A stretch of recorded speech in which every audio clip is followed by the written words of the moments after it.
सावधान। नमो हरिहंताणं नमो सिद्धाणं नमो आयर्याणं नमो वज्राय नमो लोये सब्सारणं मंगलमय मंगले करन वीतराग विज्ञान नमो तार जाते वे अरहंतादि महा कर मंगल कर हूँ महा ग्रंथ करण के का जाते मिले समाज सब आवे निज पद राज इस भव तरु का मूल जानो मिथ्या भाव ताको कर निर्मूल अब करिए मोक्ष उपाय आत्मज्ञान ही ज्ञान है शेष सभी अज्ञान विश्व शांति का मूल है वीतराग विज्ञान वीतराग विज्ञान ही तीन लोक में सार वीतराग विज्ञान का घर घर हुए प्रसार। सम्यक दर्शन का स्वरूप पूज्य गुरुदेव श्री के प्रवचनों का संकलन यह पुस्तक है, इसका नाम सम्यक दर्शन है। अब इसमें एक 78 नंबर का एक पेज है, स्वभाव की निशंकता। उसमें एक पेज का लिए छोटे छोटे से टॉपिक थे, अनंत का स्वरूप और सम्यक दर्शन। अब है स्वभाव की निशंकता। अब आचार्य देव अपनी निशंकता को साक्षी पूर्वक कहते हैं कि यदि ऐसा है तो मैंने मोह की सेना को जीतने का उपाय कर लिया है। यहाँ मात्र अरहंत को जानने की बात नहीं है, किंतु अपने स्वभाव को एक में एक करके यह ज्ञान करने की बात है कि मेरा स्वरूप अरहंत के समान ही है। यदि अपने स्वभाव की निशंकता प्राप्त ना हो तो अरहंत के स्वरूप का यथार्थ निर्णय नहीं होता। आचार्य देव अपने स्वभाव को निशंकता से कहते हैं कि भले ही इस काल में शायद सम्यक और साक्षात भगवान अरहंत का योग नहीं है, तथापि मैंने मोह की सेना को जीतने का उपाय प्राप्त कर लिया है। देखो, पंचम काल में मोह का सर्वथा क्षय नहीं हो सकता, ऐसी बात आचार्य देव ने नहीं कही, किंतु मैंने तो मोह क्षय का उपाय प्राप्त कर लिया है ऐसा कहा है। भविष्य में मोह क्षय का उपाय प्रकट होगा ऐसा नहीं, किंतु वर्तमान में ही मोह क्षय का उपाय मैंने प्राप्त कर लिया है ऐसा कहकर आत्मविश्वास प्रकट किया है। देखो कितने निशंकता की बात यहाँ पर पूज्य गुरुदेव ने क्यों उठाई, क्योंकि निशंकता जो है ना, सम्यक दृष्टि का पहला अंग। समझ, निशंकित, शंका नहीं होना। अब ये सुनने में तो बहुत नॉर्मल बात लगती है कि शंका नहीं होना, लेकिन किस चीज में शंका नहीं होना, ख्याल में है कि नहीं आया? किस चीज में शंका हो जाती है बार बार? देखो भाई, मैं जानने देखने के अलावा कोई दूसरा कार्य नहीं करता, इस बात को स्वीकार करने के बाद भी बार बार शंका हो जाती है। ख्याल में है कि नहीं आया? होती कि नहीं होती है? मैं किसी पर द्रव्य का कर्ता भोक्ता नहीं हूँ, सभी द्रव्य अपनी योग्यता के अनुसार परिणमन कर रहे हैं कोई द्रव्य किसी द्रव्य का कर्ता नहीं है। सभी पर्याय अपनी योग्यता से होती हैं, परिणाम भी अपनी योग्यता से होते हैं। सर्वज्ञ भगवान ने जैसा जिसका परिणमन देखा है वैसा ही होगा। ये सारी बातें बार बार सुनने के बाद, समझने के बाद भी शंका हो जाती है कि नहीं हो जाती है? बार बार मन जो है शंकित हो जाता है। यही तो मिथ्यात्व है। निशंकित अंग पहले नंबर पर है। क्यों? कि जब शंका है तो अंग के अंग तो प्रकट हो ही नहीं सकते। निशंकित अंग, निशंकित स्वरूप में कोई शंका नहीं। देखो इसमें एक एक लाइन पे देखना कैसे कह रहे हैं। अपने स्वभाव को एक में करके यह ज्ञान करने की बात है कि मेरा स्वरूप अरहंत के समान ही है। फल में यदि अपने स्वभाव की निशंकता प्राप्त ना हो तो अरहंत के स्वरूप का यथार्थ निर्णय नहीं होता। अब जैसे हमने अरहंत भगवान के मैं समान हूँ ये स्वीकार किया, लेकिन तुरंत ही अगले क्षण या एक घंटे में ही फिर शंका हो गई, अरे कहाँ अरहंत भगवान और कहाँ में संसारी, कहाँ वो वीतरागी, कहाँ में रागी, कहाँ वो ज्ञान में केवल ज्ञान वाले, कहाँ में अल्प ज्ञानी है, कहाँ मैं तो पंच इंद्रिय के विषय भोगों के लिए मरा जाता हूँ, वे तो देखो कैसे अतीन्द्रिय आनंद में रहते हैं। तो इस तरीके से बार बार अरहंत भगवान और मेरे में अंतर है, मैं और अरहंत भगवान एक जैसे नहीं है, ये बार बार मन में जो है शंका बनी रहती है और उसी का विश्वास बना रहता है। विश्वास तो ये होना चाहिए कि मेरे में और अरहंत में कोई अंतर नहीं है, जबकि विश्वास क्या चलता रहता है कि मेरे में और अनंत में बहुत अंतर है। वे भगवान है, मैं संसारी हूँ, मैं मोही रागी देशी हूँ, वे भी माने वो पर्याय से ही दृष्टि बनी रहती है। और वो बार बार वही तो देखो क्या कहते हैं, यदि अपने स्वभाव की निशंकता प्राप्त ना हो तो अरहंत के स्वरूप का यथार्थ निर्णय नहीं हुआ। माने जब तक हमें वास्तव में ऐसा न लगे कि मैं बिल्कुल अरहंत भगवान के जैसा हूँ, जैसे अरहंत भगवान जानने देखने के अलावा कुछ नहीं करते, अरहंत भगवान जैसे जानने देखने के अलावा कुछ नहीं करते, ऐसे ही जानने देखने के अलावा मैं भी कुछ नहीं करता। जबकि आपको और हमें दिखेगा यही कि हमारे करने से हो रहा है, ये शरीर हमारे चलाने से चल रहा है, हमारे मकान बनाने से बन रहा है, पैसा जोड़ने से पैसा जुड़ रहा है, अगर हम ऐसे चाहे तो पैसा चाहे जहाँ खर्च कर दें, दिखेगा बिल्कुल ऐसे ही। लेकिन ये देखते हुए भी तुम्हें अंदर शंका नहीं होनी चाहिए कि मैं पैसा कमाने वाला हूँ, मैं पैसा जोड़ने वाला हूँ, मैं मकान बनाने वाला हूँ, मैं संपत्ति बनाने वाला नहीं। एक पुद्गल परमाणु को उत्पन्न नहीं किया जा सकता, एक पुद्गल परमाणु को बनाया नहीं जा सकता। क्यों? फिर कौन किसका करता धरता है? ये तो भ्रम से यहीं के यहीं का सामान की हेरा फेरी होती रहती है। किसी का जेब का पैसा मेरी जेब में आ गया, उसे मैंने अपना मान लिया, उस पैसे से मैंने किसी और को दिया, फिर मैंने कुछ खरीदा, उस पर उस वस्तु को अपना मान लिया, फिर वो वस्तु भी कालांतर में या तो किसी को दे दी, जमीन जायदाद इधर से उधर। लेकिन ना तो जमीन जायदाद किसी की होती है। अभी गवर्नमेंट में जाओ तो वो कागज उठा के देखो, वो बताते हैं रिकॉर्ड में कि ये जमीन 1000 दफे बिक गई और 1000 दफे खरीदी गई, 1000 मालिक बदल गए, कभी कोई मालिक कभी वो, लेकिन जमीन तो ज्यों की त्यों है, वो तो उसमें तो कुछ फर्क पड़ता नहीं। उसका मालिक बदलता है तो मालिक को भ्रम हो जाता है कि अब मैं इसका मालिक हो गया, लेकिन वो ऐसा विचार नहीं करता। ऐसे तो हजारों मालिक आए और चले गए, कौन किसका मालिक है? तो देखो, यदि अपने स्वभाव की निशंकता प्राप्त ना हो तो अरहंत के स्वरूप का यथार्थ निर्णय नहीं होता।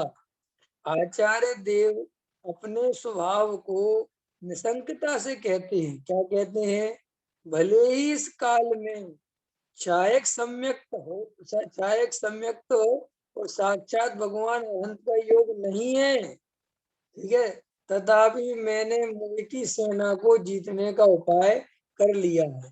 देखो क्या कह रहे आचार्य कि हमने भी समझा देखा पढ़ा क्या कि पंचम काल में चाहे सम्यक नहीं होता, अनंत भगवान का योग नहीं है, तो भी मोह की सेना को जीतने का उपाय प्राप्त कर लिया है। क्या कहते हैं, देखो पंचम काल में मोह का सर्वथा क्षय नहीं हो सकता, ऐसी बात आचार्य देव ने नहीं कही, किंतु मैंने तो मोह क्षय का उपाय प्राप्त कर लिया है, ऐसा मैंने एकदम नेगेटिव बात नहीं है, हतोत्साहित करने वाली बात नहीं है, पंचम काल की दुहाई दे के धर्म नहीं होगा ऐसी बचने की बात नहीं है।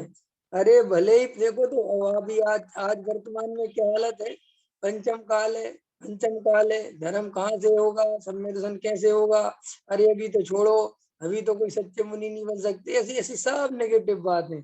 अरे भाई आचार्य पंचम काल के ही हैं, और वो ही कह रहे हैं कि भैया हमने मोह की सेना को जीतने का उपाय सीख लिया है, हमें पता है कि अब मोह का क्षय कैसे किया जाता है, और हमने जिस विधि से मोह का क्षय किया है, अब हमें कालांतर में मोह उत्पन्न ही नहीं हो सकता, ऐसा आचार्य जो हमसे कह रहे हैं। इसलिए अंदर से अपने को ये काल बाल के नाम पर, द्रव्य क्षेत्र काल भाव के नाम पर, शरीर संयोग के नाम पर धोखा नहीं देना चाहिए। अपनी रुचि नहीं है आत्मा की, ये अलग बात है, हमें आत्मा नहीं चाहिए, ये अलग बात है, हमें सम्यक दर्शन प्राप्त नहीं करना, ये अलग बात है, लेकिन अपनी कमजोरी को छुपाने के लिए, अपनी रुचि को छुपाने के लिए काल का सहारा लेना, गुरुओं का सहारा लेना, क्षेत्र का सहारा लेना, है ना, क्रिया का सहारा लेना, शरीर का सहारा लेना, अरे साहब हम तो बहुत चाहते हैं लेकिन हमें सच्चे मुनि नहीं मिलते, हमें मुनि हमें, है ना, भगवान ही नहीं मिलते, हमें साहब क्या करें, शरीर में ताकत ही नहीं है, क्या करें साहब, हमारे संयोग अच्छे नहीं है, हमारी पत्नी अच्छी नहीं है, हमारे पति अच्छे नहीं है, हमारा माँ बाप अच्छे नहीं है, हमारे भाई, अरे सब व्यर्थ की बातें हैं, सीधी सी बात है, और ये पंचम काल है, ये सब अपने को ठगने की बात है। जीव सम्यक दर्शन नहीं चाहता, ये सत्य है, आत्मानुभव नहीं चाहता, ये सत्य है, धर्म नहीं चाहता, ये सत्य है, और ये सत्य इसलिए है, टोडामल जी कहते हैं कि तेरी रुचि और तेरा उपयोग पर में इसलिए लगा हुआ है कि तेरे अंदर ऐसी मान्यता चलती है कि पर द्रव्य से सुख मिलेगा, आत्मा से सुख मिलेगा, ये मान्यता नहीं चलती, इसलिए आत्मानुभव के उपाय नहीं सोचता, लेकिन रुपए पैसे कैसे कमाए जाए, मकान दुकान कैसे बनाए जाए, और संपत्ति कैसे बनाई जाए, और बड़े से बड़ा बंगला कैसे बनाया जाए, बड़े से बड़ी गाड़ी कैसे खरीदी जाए, बढ़िया से बढ़िया, और क्या कहना चाहिए, पैसे कैसे कमाए जाए, है ना, ये सब उपाय अपने आप घूमते हैं, और आत्मा का अनुभव कैसे किया जाए, आत्मा अनुभव बहुत जरूरी है, सम्यक दर्शन के बिना क्या होगा, ये सब बातें क्यों, क्योंकि वास्तव में अभी संसार का दुख भाषित नहीं हुआ, मोह का दुख भाषित नहीं हुआ, कसायों की आकुलता भाषित नहीं हुई, पर द्रव्य से सुख नहीं होगा, 1% भी ये बात समझ में नहीं आई। इसलिए बात इतनी सी है कि चूंकि यहाँ ये कहना तो बहुत बड़ा पाप है कि साहब हमें धर्म नहीं चाहिए, क्योंकि यहाँ तो मना करते ही नहीं ना, ऐसा कर दोगे तो पता नहीं कौन सा बंद हो जाएगा, इसलिए भैया कहते रहो हमें तो चाहिए, अंदर से नहीं चाहिए, ख्याल में है कि नहीं, अंदर तो वही संसारी सुख चाहिए, पंचेंद्री के विषय भोगों की संपन्नता चाहिए, अनिल अंबानी मुकेश अंबानी धीरू को पता नहीं क्या बनना है, टाटा बिरला बनना है, लेकिन ये नहीं कह सकते कि साहब हमें अभी धर्म नहीं चाहिए, अभी पैसा चाहिए, कहेंगे तो ये कि साहब धर्म चाहिए, पैसा तो धूल है, लेकिन अंदर में धूल धर्म दिखता है और पैसा सब कुछ दिखता है। तो देखो यहाँ पे जो आचार्य, असली आचार्य मुनिराज हैं, वे तो क्या कहते हैं कि पंचम काल की बातें झूठ हैं, अगर तुम मोह क्षय करना चाहो तो बिल्कुल हो सकता है, कोई काल वाल बाधा नहीं देगा, कोई किसी प्रकार का द्रव्य क्षेत्र काल भाव बाधा नहीं देगा। और देखो आचार्य भगवंत हमसे समझ लो कोली भर के कह रहे हैं, एकदम कॉन्फिडेंस के साथ कह रहे हैं, और अपने आत्मविश्वास को बढ़ाने के लिए कह रहे हैं कि भाई तुम अपने को कमजोर मत समझो, ख्याल में है कि नहीं आया? तुम तो मोह क्षय का उपाय प्राप्त कर सकते हो और मैंने कर लिया है ना। जैसे कोई ऑफिसर होते हैं ना, वे बच्चों को पढ़ाते हैं तो कहते हैं अरे तुम डरो मत, बढ़िया पढ़ाई तैयारी करो, हम भी बने हैं आईएएस ऑफिसर, तुम भी बनोगे, क्या दिक्कत है, सब बनते, कुछ नहीं है। ऐसे आचार्य कहते हैं हमसे कि मोह क्षय पंचम काल में किया है हमने, और तुम भी चाहो तो अभी कर सकते हो, बस तुम्हारे अंदर करने की भावना होनी चाहिए, रुचि होनी चाहिए। किंतु देखो क्या कहते, ऐसा कहा है भविष्य में मोह क्षय का उपाय प्रकट होगा, ऐसा नहीं। ऐसा आचार्य ने हमसे नहीं कहा कि अभी तो तुम रहने दो, इस जन्म में तो पुण्य करो, मुनियों की सेवा करो और यहाँ से मर के स्वर्ग चले जाना, फिर स्वर्ग से वहां पे लौट के आना, फिर धर्म करना, ये नहीं कहा। असली गुरु आचार्य भगवान तो कहते हैं अभी मोह का क्षय करो इसी समय। कल के बारे में, भविष्य के बारे में क्यों सोचते हो, क्यों उपाय के पर, धर्म सब भविष्य में करना चाहते हैं। अपन को लगता है साहब हम तो भविष्य में नहीं करना चाहते, हम सबको क्या लगता है कि हम भविष्य में नहीं करना चाहते। अरे भाई, हम वर्तमान में क्या करना चाहते हैं, ये बात आप अपनी रुचि से देखो। ख्याल में अनुरंजन जी, धर्म भविष्य में करना चाहते हो क्या भी है? धर्म भविष्य में करना चाहते हो क्या भी? विवेक जी बताओ, धर्म भविष्य में करना चाहते हो क्या भी है? शिखा जी बताओ, भविष्य में करना चाहते हो क्या भी? देखो, जिसकी चिंता अभी सताती हो वो करना चाहते हो अभी, ख्याल में है ना। और जिसकी चिंता नहीं सताती हो वो करना चाहते हो भविष्य में। सीधा गणित है। अभी बताओ, काय की चिंता सताती है? रुपया, पैसा, मकान, दुकान, बच्चे, घर गृहस्थी व्यवस्था जमाना है, और ये करना है, बहुत सारे काम पेंडिंग है। ठीक है, इसकी इसकी चिंता में नींद नहीं आती।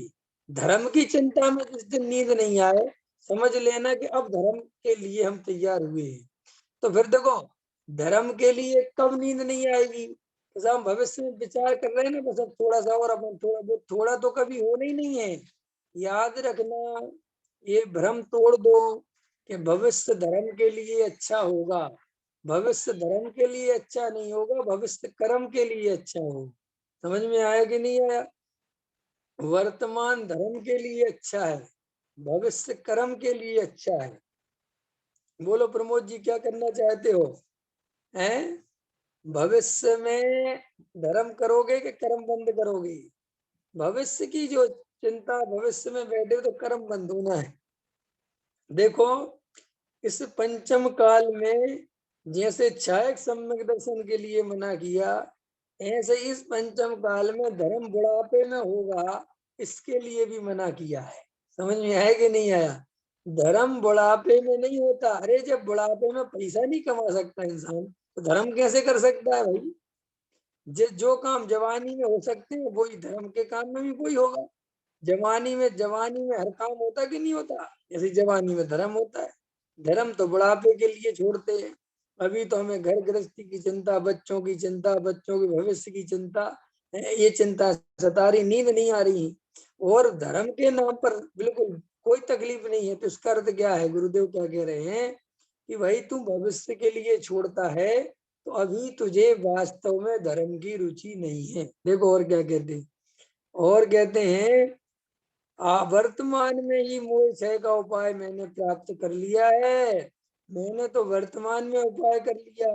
तुम भैया भविष्य के लिए बैठे हो तो बैठे रहो। तुम सोचते हो कि भविष्य में हम मोह का क्षय कर लेंगे, तो ठीक है, ऐसे बहुत से लोग हैं जो भविष्य में मोह के क्षय के नाम पर बैठे हुए हैं। तुम भी बैठे रहो, कोई बात नहीं। करो अपने मकान दुकान बच्चों में लगाओ, अपनी ताकत जितनी लगानी है। देखते हैं, हो सकता है तुम अपनी भावनाओं में, अपनी बुद्धि से सफल हो जाओ संसार में। अगर संसार में सफल तो कोई नहीं हुआ, सफल नहीं हुआ माने कोई सुखी नहीं हुआ। तीर्थंकर आदि जैसे जीव भी संसार में उनने सफल होने की चेष्टा नहीं करी, क्योंकि वो जानते थे संसार में सुखी होने का कोई उपाय नहीं है। आकुलता रूप है, अनंत आकुलता है। लेकिन वर्तमान में आकुलता आकुलता भाषित नहीं होती, कसाय का दुख भाषित नहीं होता, संयोगों का दुख भाषित नहीं होता, क्यों? क्योंकि इसी का नाम तो मिथ्यात्व है। आज गुरुदेव का वाक्य था, पैसा कमाना पाप है और मैंने पैसा कमाया ये महापाप है। ख्याल में है कि नहीं आया? पैसा कमाने का भाव तो शुभ भाव है, लेकिन पैसा मैंने कमाया, मैंने संपत्ति बनाई, मैंने मकान बनाया, मैंने दिमाग लगाया तो घर गृहस्थी व्यवस्थित चली, ये महामिथ्यात्व है। ख्याल में है कि नहीं आया? तो देखो, मिथ्यात्व भी उसी का छूटता है जिसको अंतरंग से रुचि छूटती है पर द्रव्य की। मिथ्यात्व ऐसे नहीं छूटता कि साहब हमें कमाने की पूरी रुचि बनी रहेगी और हम अपने को मान्यता छोड़ देंगे, कुछ नहीं छोड़ सकते। सीधी सी बात है, एक आत्मा ही चाहिए, एक शुद्धात्मा ही चाहिए, इसके अलावा मुझे कुछ नहीं चाहिए। ये सम्यक दर्शन प्राप्त करने की पात्रता है। जिन जीवों को सब कुछ चाहिए और सम्यक दर्शन भी चाहिए, ये अपात्रता है सम्यक दर्शन की। ख्याल में आया? देखो, मैंने पूरी ताकत लगा दी सम्यक दर्शन के लिए, वेद ज्ञान के लिए, उसके बाद मुझे कसाय के परिणाम चलते हैं, घर गृहस्थी के परिणाम चलते हैं, वो एक अलग बात है, वो बिल्कुल जुदी बात है। लेकिन मैं ताकत ही नहीं लगाता आत्मा के लिए और मेरे घर गृहस्थी के परिणाम चलते हैं, संयोग के परिणाम चलते हैं, पैसे कमाने के परिणाम चलते हैं, और मैं कह रहा था चारित्र मोह का उदय है। अरे भाई, इसको चारित्र मोह का उदय नहीं कहते। चारित्र मोह का उदय किसे कहते हैं पता है? जो जीव पूरी आत्मा को प्राप्ति करने में ताकत लगा देता है, आत्मा की सच्ची श्रद्धा पा लेता है, उसके बाद भी आत्मा में रम नहीं पाता। क्या कहा मैंने? रम नहीं पाता, और उसके बदले में जो घर गृहस्थी संयोग आदि के परिणाम आते हैं, उनको चारित्र मोह कहते हैं।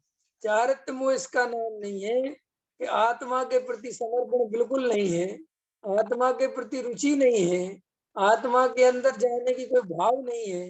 अवश्य हम तो आत्मा को तो हम अकर्ता मानते हैं, लेकिन घर गृहस्थी, अरे ये तो चारित्र मोह है। नहीं नहीं नहीं, चारित्र मोह के नाम पर ठग जाते हैं जी। चारित्र मोह किसका नाम है? जिसके प्राणों में सच्ची प्यास आत्मा की है, लेकिन मजबूरी में आत्मा में नहीं जा पाता, तो इन घर गृहस्थी संयोग के बीच में रहता है और वस्तु स्वरूप को स्वीकार करता है कि ये उदय है, ये सब व्यवस्था है, लेकिन मेरा ये स्वरूप नहीं है। ये भेद ज्ञान उसे 24 घंटे कायम रहता है, तब वो सम्यक दृष्टि है। जिस जीव को भेद ज्ञान कायम ही नहीं रहता, उसको ख्याल में ही नहीं रहता वस्तु स्वरूप, और वो कैसा वे चारित्र मोह का उदय है, ये चारित्र मोह का उदय नहीं है, ये दर्शन मोह का उदय है। क्या कहा विवेक जी? देखो, जिसके वेद ज्ञान की धारा चलती है, कर्म धारा और ज्ञान धारा तो सुनी होगी ना, ज्ञान धारा के साथ कर्म की धारा चले तो सम्यक दृष्टि है, और जिसकी ज्ञान की धारा बिल्कुल शून्य पड़ी हो और कर्म ही कर्म की धारा चलती हो, वो मिथ्या दृष्टि है। तो इसका अर्थ क्या है? कर्म की धारा चलना माने कर्म में ही लीन रहना।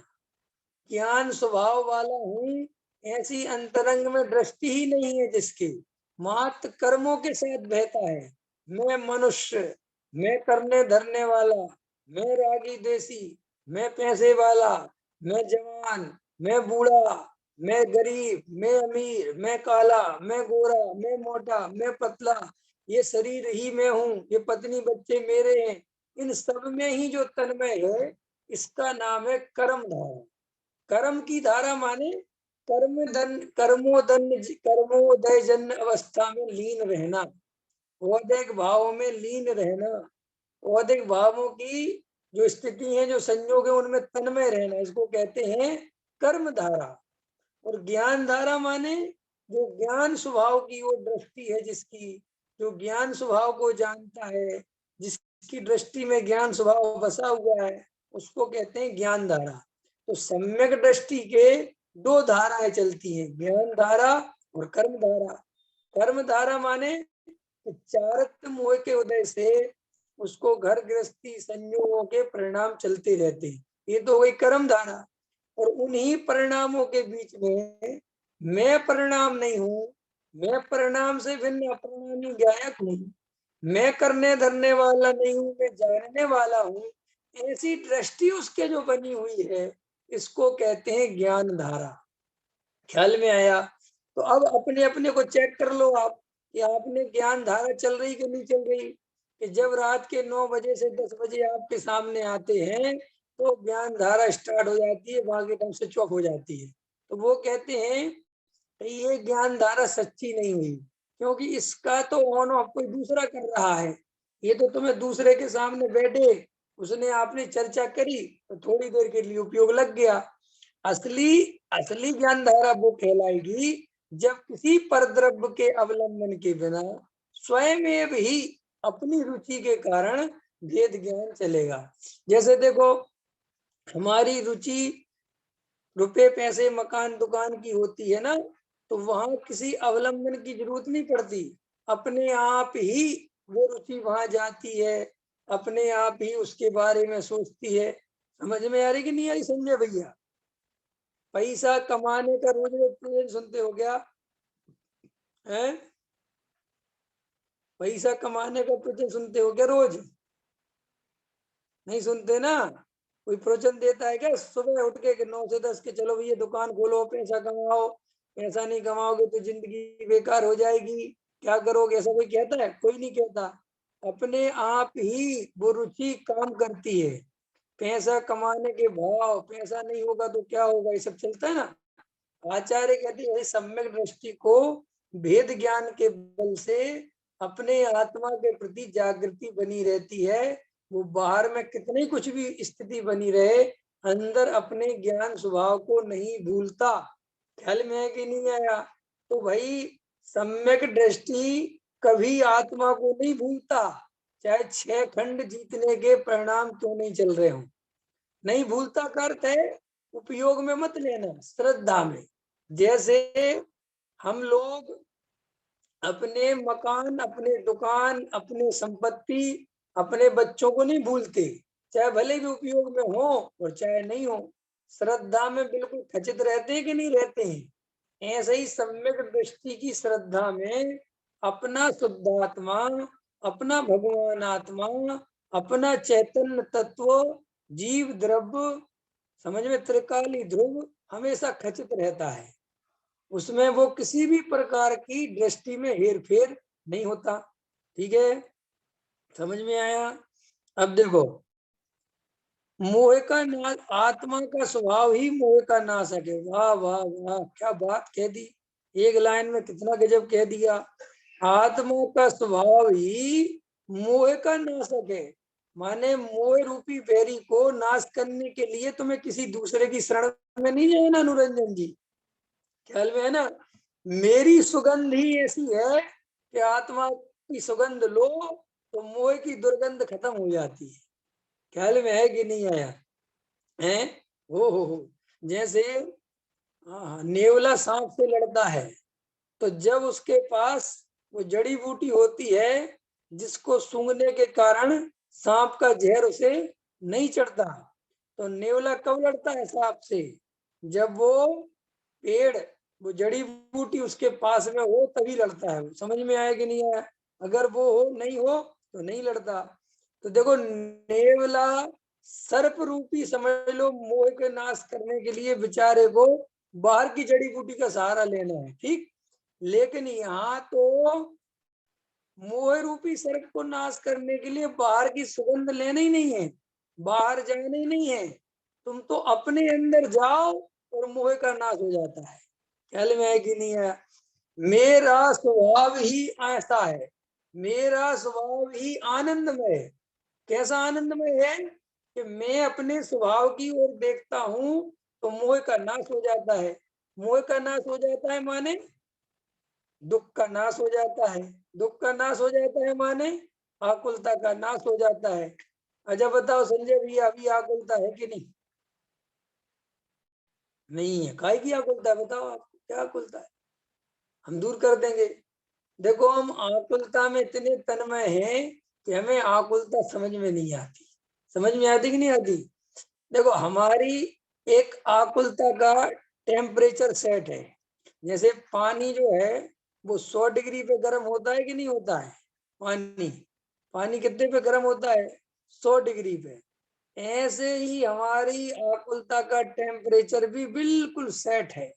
हमारे जैसे कसाय की लिमिटेड चलती रहती है ना, तो हमें कोई टेंशन नहीं होती, हमें पता ही चलता कुछ गड़बड़ हो रही है। जो थोड़ी टेम्परेचर बढ़ा, जैसे क्रोध की अधिकता बढ़ी, तो हमें लगता अरे यार गुस्सा आ गया। मान की अधिकता बढ़ी, लोभ की अधिकता बढ़ी, उसमें भी 2-3 कसाय तो हम गिनते ही नहीं। लोभ की अधिकता बढ़ती जाए, हमें कोई दुख नहीं लगता।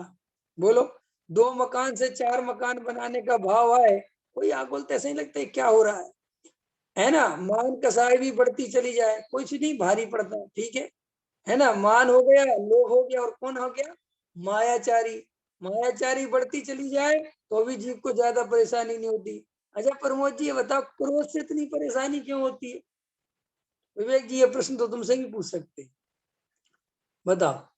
पंकज जी कहाँ गए आज, कहीं चले गए, है ना। चलो बताओ, क्रोध से इतनी जीव को टेंशन क्यों होती है? बाकी 3 कसाय में शांत रहता है। क्रोध आता है तो पछताता है ना, सॉरी बोलता है। लेकिन मायाचारी के लिए तुमने अपने आप से सॉरी बोली, मायाचारी कर ली तुमने, है ना। और लोभ कसाय तो अपनी भरपूर चलती है प्रमोद जी, है चलती कि नहीं चलती लोभ कसाय, है। हाँ, तो अपने आप को सॉरी बोलते हो कभी कि यार ये क्या हो रहा है मेरे साथ? हेल्थ। और मान कसाय चलती कि नहीं चलती? वो भी जलती है, उसके लिए भी कोई सॉरी नहीं बोलता। ये क्रोध में ऐसी क्या बात है कि क्रोध में जीव को नुकसान होता है? क्रोध बाहर दिख जाता है ना। हम मान के चलो पत्नी पे क्रोध कर दिया, तो उसको टेंशन बढ़ जाती है कि जेब अपने अनुसार नहीं चलेगी। तो उसके लिए अगर क्रोध करे और पत्नी गुस्सा नहीं हो, तो फिर तो और 10 गुना करने लग जाए। लेकिन क्रोध से हानि दिखती है। क्रोध से क्या दिखता है जीव को कि जी हानि हो रही है, खेल में ना। इसलिए कभी कभी लोग कहते भी है, तुम तो सिर ही पे चढ़े जा रहे यार जी, तुमसे कुछ नहीं कह रहे थे, तुम सिर पे ही चढ़े जा रहे, सिर पे चढ़े जा रहे मैंने। अगर हम तुम्हें बदले में क्रोध नहीं दिखा रहे तो हमें मूर्ख और डांटते थे। कई कई पत्नी ऐसी होती ना, कुछ नहीं कहती, तो उनके पति फिर डांटते चले जाते हैं। और एकदम पत्नी ने थोड़ी सी दुर्गा का रूप धारण किया, एकदम ठीक ठीक ठंडे हो जाते, शांति शांति, सॉरी सॉरी। क्यों? कि भैया अब अगर बिगड़ जाएगी बात, तो जहां इसको अपना बिगड़ता हुआ दिखता है, वहां तो जल्दी से क्षमा भाव मांग लेता है, सॉरी बोल देता है, ख्याल में है ना। और ये कसाय बहुत बुरी है। इसलिए देखो, क्रोध को सब बुरा कहते हैं दुनिया में। क्रोध को हरा दे साहब, जितने साहब, गुस्सा बहुत आता है, गुस्सा बहुत बुरी चीज है। क्यों? मान कसाय बुरी चीज नहीं है, लोभ कसाय बुरी चीज नहीं है, मायाचारी बुरी चीज नहीं है। लेकिन उसको उसको कोई बुरा नहीं, क्यों? कि वो एक तो बाहर में प्रकट नहीं होती, और उससे जीव को भला होता हुआ दिखता है। जैसे मान कसाय में भला होता हुआ दिखता है, लोग माला पहना रहे हैं, माइक मिल रहा है ना, बढ़िया बढ़िया जो हो रहा है। और मायाचारी में अपना दिमाग लगाता है, तिकड़म बैठाता है, काम बनते हुए दिखाई दे रहे हैं। और लोभ तो किसी को बुरा लगता ही नहीं। क्यों? लोभ में सोचता है कि भैया 2 करोड़ के 10 करोड़ बनाना कोई बुरी बात थोड़ी है, 10 करोड़ के 1000 करोड़ बनाना कोई बुरी बात थोड़ी है ना भाई। ये आकुलता नहीं दिखती है, मिथ्यात्व है। ये आकुलता है, ये दुख है, ये बेचैनी है, ये ऊपर नीचे के परिणाम, ख्याल में है कि नहीं आया? इनमें कोई आकुलता भाषित नहीं होती। होती है क्या? है ये जितने भी अपन कार्य करते हैं, इन सब में आकुलता भाषित नहीं होती। क्यों नहीं होती? क्योंकि इनमें ही जीव का टेम्परेचर सेट है। इसके ऊपर कोई चीज जाए तो आकुलता भाषित होती। और उदाहरण दूं, जैसे अपने अनुकूल परिणमन होता रहे, समझो मेरी बात। जैसे हमने 2 रुपए की चीज खरीदी और वो कालांतर में 10 रुपए की हो गई, तो इसे कोई परेशानी नहीं, कोई दुख नहीं, कोई आकुलता नहीं, कोई ये नहीं सोचता कि क्या हो रहा है। न कोई धर्म याद आता है, कहता है अरे बढ़िया बढ़िया, अच्छा अच्छा अपन सब सही कर लिया।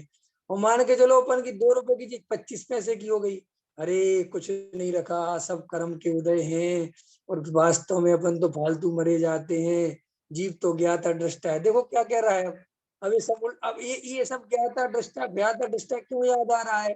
कि ताकि मन को थोड़ी सी जो बेचैनी हो रही है, उसको कंट्रोल किया जा सके। ये कोई धर्म के लिए तत्व ज्ञान नहीं लिया जा रहा है। ये तत्व ज्ञान का सहारा क्यों लिया जा रहा है? कि जो थोड़ी सी पॉजिटिवनेस आ जाए। पॉजिटिवनेस खरीदते ना, बाजार में बिकती ना प्रमोद जी आजकल, जो मोटिवेशन होते हैं ना, वो बेचते रहते हैं, वो पॉजिटिवनेस बेचते हैं। 2-2 हजार रुपए की टिकट होती है उनकी, है ना। वो लोगों का माइंड चेंज करते हैं, पॉजिटिव थॉट देते हैं, ये सब एक धंधा चलता है। तो ऐसे ही ये धर्म से भी धंधा करता है कि जब इसको नेगेटिव नुकसान होता है या कोई उदय आता है तो बस बस अरे साहब कुछ नहीं, सर्वज्ञ ने जैसा देखा वैसे ही होगा। ये सबका सहारा काय के लिए लेता है? वेद ज्ञान के लिए नहीं लेता, उस रिलैक्स करने के लिए। और जैसे ही उस आकुलता उस समय से निकले और आगे बढ़े तो फिर अपना तन्मय हो जाता है। जैसे बीमार होते हैं ना अपन, अभी डॉक्टर अपने को कह दे कि तुम्हारे पास 2-4 महीने का टाइम है, खोले में एकदम वेद ज्ञान और अरे कुछ नहीं रखा, सब असार है असार है, और एकदम 2 महीने बाद रिपोर्ट कराने जाओ, डॉक्टर का तुम दो क्यों, कुछ भी नहीं है, अब सब ठीक है। तो कहता अच्छा ठीक है, फिर तन्मय हो जाता है।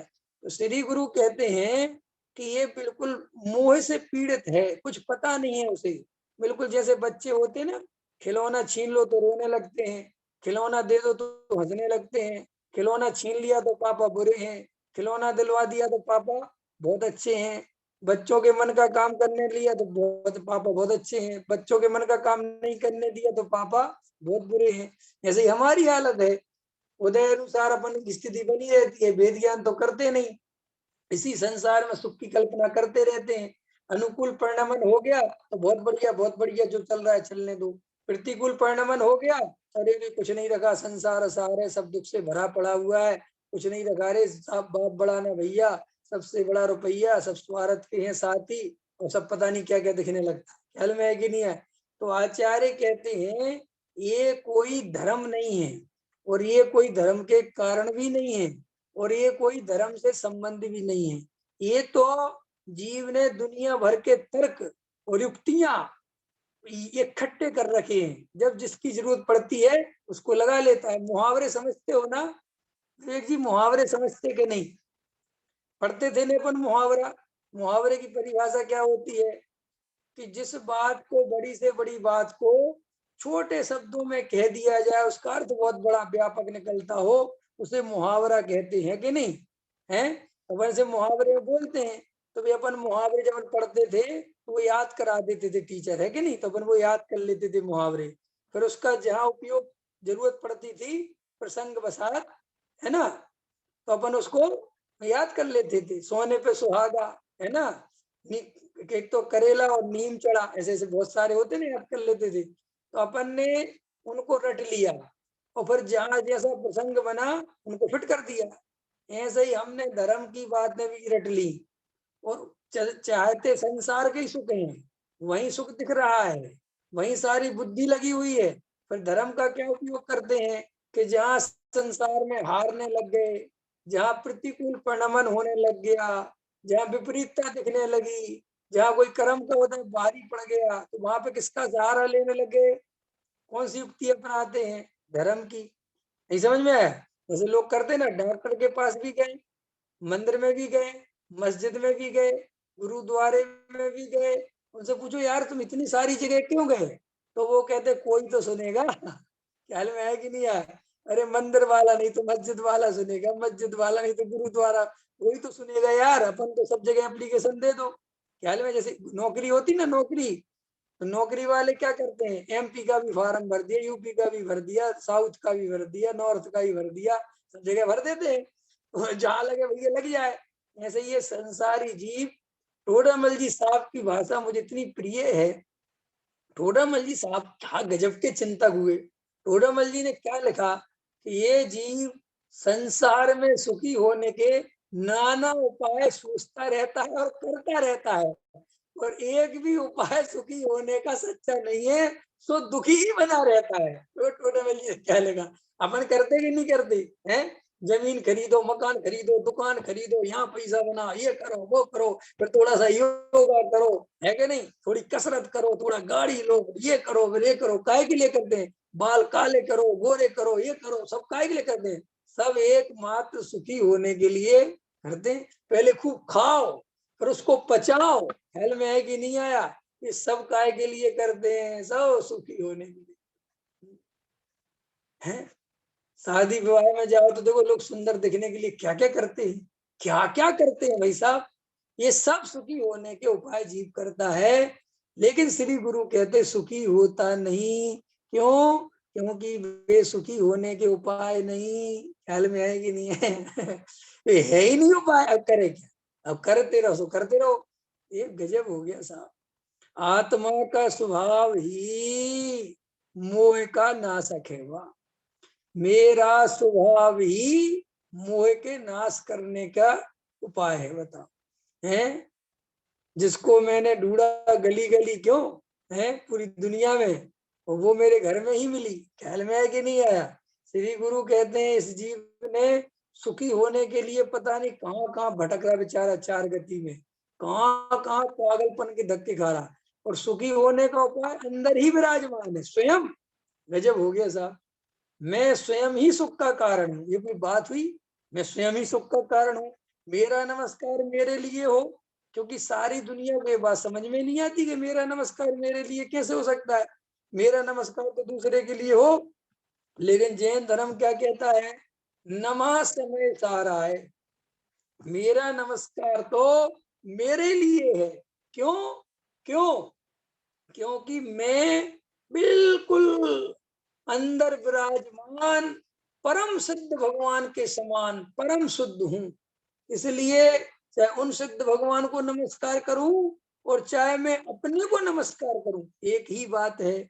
और जब अपन कहते हैं ना सिद्धों को हो मेरा नमस्कार, तो गुरुदेव कहते तो उसमें मैं भी आ गया, तुम भी आ गए, सब आ गए, क्योंकि सब सिद्ध ही तो है, उसमें है क्या? ख्याल में है कि नहीं आया? ओहो, देखो क्या गजब ले लिया। आत्मा का स्वभाव ही मोह का नाशक है, और मुझे आत्म स्वभाव की प्राप्ति हो चुकी है। वाह, कैसी गर्जना करते आचार्य।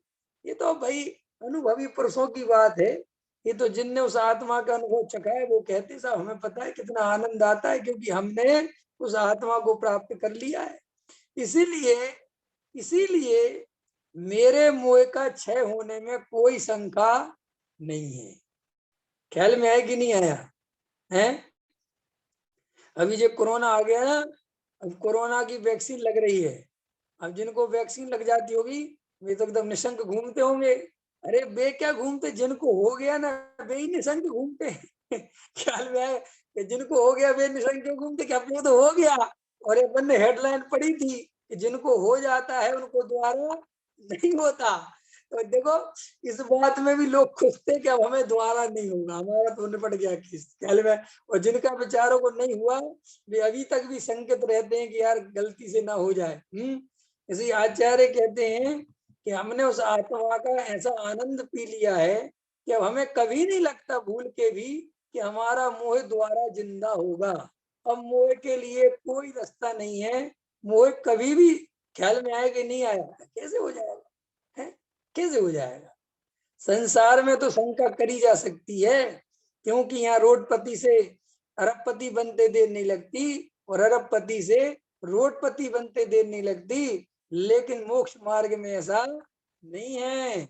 जिसने एक बार आत्मा का रस चख लिया, श्री गुरु कहते भाई साहब ये सिद्ध भगवान बनने जा रहा है, अब इसको कोई नहीं रोक सकता। हाँ, देखो क्या कहते हैं, आत्मा में सब कुछ है। उसी के बल से दर्शन मोह और चारित मोह का सर्वथा क्षय करके केवल ज्ञान प्रकट करके साक्षात अनंत दशा प्रकट करूंगा। देखो कैसे कहते हैं, मैं हूं अपने में स्वयं पूर्ण, पर की मुझ में कुछ गंध नहीं, मैं अरस रूपी स्पर्शी पर से कुछ भी संबंध नहीं, मैं रंग राग से भिन्न भेद से भी भिन्न निराला हूँ। वाह, क्या गजब कह रहे गुरुदेव। कह रहे साहब आत्मा में सब कुछ है? आत्मा में सब कुछ है।